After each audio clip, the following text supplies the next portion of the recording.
Heather's with us in Richmond, Virginia. Hi, Heather. Welcome to the Ramsey Show. Hi, Dave and Christina. Thanks so much for taking my call today. Absolutely. How can we help? So I I had student loans starting from 2012, and I have been actively paying exactly as I should, never went into deferment, paid all the way through the pandemic, and then decided to make a lump sum to pay them completely off in January of 2021. Wonderful. I recently found but I recently found out that I would qualify for, that I very likely would qualify for the Biden student loan forgiveness. And I'm wondering if there should be any moral dilemmas or misgivings about this, because I don't need this money. I'm on baby steps 4, 5, and 6. And so should I have any misgivings about possibly applying for the forgiveness? I don't know if I'm allowed to tell you what your morals are. So I can tell you where. Okay, so let's talk about a couple of metaphors, all right, to kind of walk alongside this on ethics. A lot of ethics things are, if you answer them and say, how would I want to be treated if I were on the other side of this? If you're on the other side of something from another party, then you could look at that. That's a little difficult here because this is the government you're on the other side of, so it's kind of like who gives a rip on that part of it. But we tell people not to use credit cards. We're just talking about that. And then we have sometimes a business owner who's gone through Financial Peace University, paid off a bunch of credit cards, gotten rid of all their credit cards, only has debit cards, and they hate credit cards, and they own a pizza restaurant. Now, is it a moral dilemma for them to take a credit card? I tell them it's not a moral dilemma for them to take a credit card. Because they don't. I'm a public figure. I come out, tell people don't use credit cards. So for me to use a credit card would be pretty much straight up hypocrisy, right? I came out in the state of Tennessee passed this ridiculous lotto a few years ago, and I knew the data on the lotto before they passed it. The data on lottos, if you guys out there don't know, is the state of Tennessee uses the lotto money to send people to college.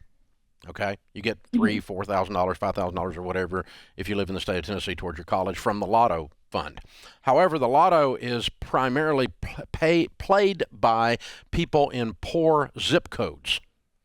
So it's pretty much poor people sending rich people, middle class people to school. And so I raised hell about that when they're passing it in the state of Tennessee. I lost. The state passed it. It's been going for a decade or more. And when my kids went to college, they qualify for it. It's not income-based at all. Everybody can get the $3,000. So do I go get the $3,000? No. I'm a public figure that campaigned against it. For me to go take that money then would be hypocritical. But Heather, on the other hand, you're more like the pizza store owner. You haven't publicly come out and decried on the front page of the Wall Street Journal that this whole thing is a scam and a bunch of freaking communists running D.C. and like I have, right? And so you're not in the same position of the Ramsey personalities. Any Ramsey personality to take student loan forgiveness, as hard as we've come out against it, would be inconsistent. But if our young lady, 25 years old, is a creative and works somewhere inside of Ramsey, is she morally wrong to take the forgiveness? No, it's a government program. She didn't steal anything. She didn't do anything wrong. It's not.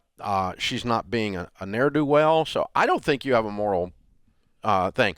I also am okay if you decide you don't want to take it on moral grounds. Either one would be fine with me, is what I'm trying to say.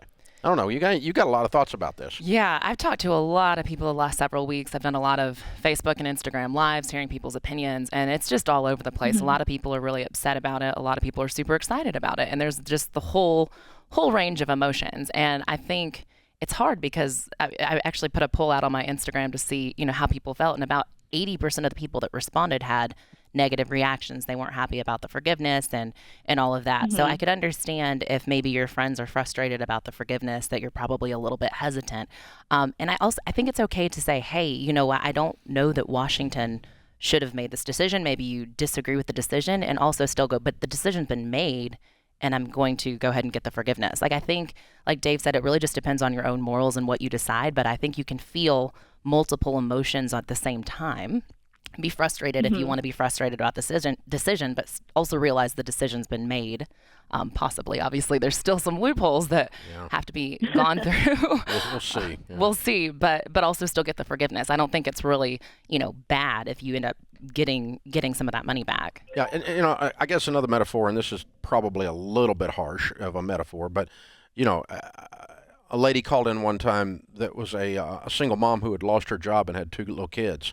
And, she said, I'm morally opposed to welfare, but I need to take it to feed my kids right now. And I said, well, are you going to take it as a way of life for the next 50 years? No, just till I can find something to work to do. And I said, honey, that's what welfare's for. Go get your kids some food. As a taxpayer that's paying for that, I'm okay with that. Now, do I want to finance you doing that the rest of your life? No, that's not good for you. It steals your dignity.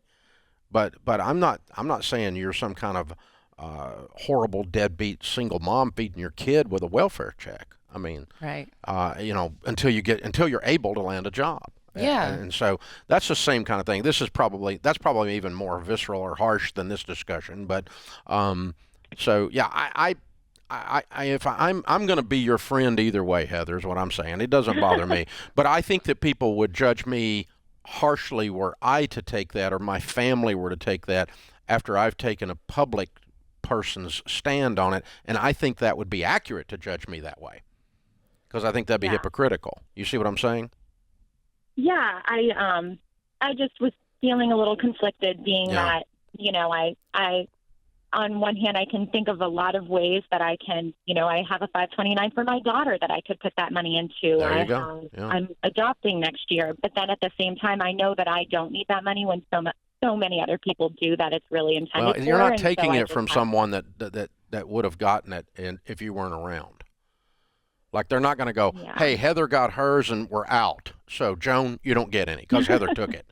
That's not how the program's going to work, okay? So it's just going to be. Now, I will tell you one other thing to think about, and this is to thoroughly not answer your question.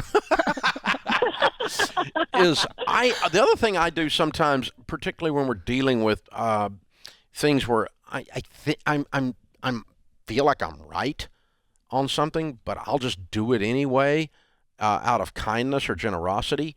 Because and the rule I use on that is when I'm 82, laying on my deathbed, which way am I going to be happy I did this? Inside my heart of hearts, in my soul, am I going to be happy I gave this a little bit more? Even though the server was horrible, but I left a little bit bigger tip. I'm never going to be mad at myself when I'm 82 laying on my deathbed doing that. But shorten them, I might come up later and go, gosh, I wish I'd have been nicer, And so when in doubt, don't kind of thing, and that makes you further conflicted. But the biggest concern I got about the whole thing is you're worried about it, which kind of means you shouldn't do it in a way. So that's what I'm saying. But that's not a moral blanket I would throw over everyone out there listening to this conversation. I think we've made that clear. But people are pissed. And we can wrap it up with this. I kind of don't think it's going to happen anyway. I really don't. Because they announced this, and they never told the Department of Education anything about it before they announced it, and they never told studentloan.gov, and they never told, none of the website, none of the administrative things. There's 33 million people they've got to process, and they didn't even tell the agencies that are going to process before they announced it. It kind of makes me think they think it's not going to happen. Man, but if it doesn't happen at this point, it's going to be a train wreck. Oh. Either direction. We'll see. They'll blame it on the Republicans.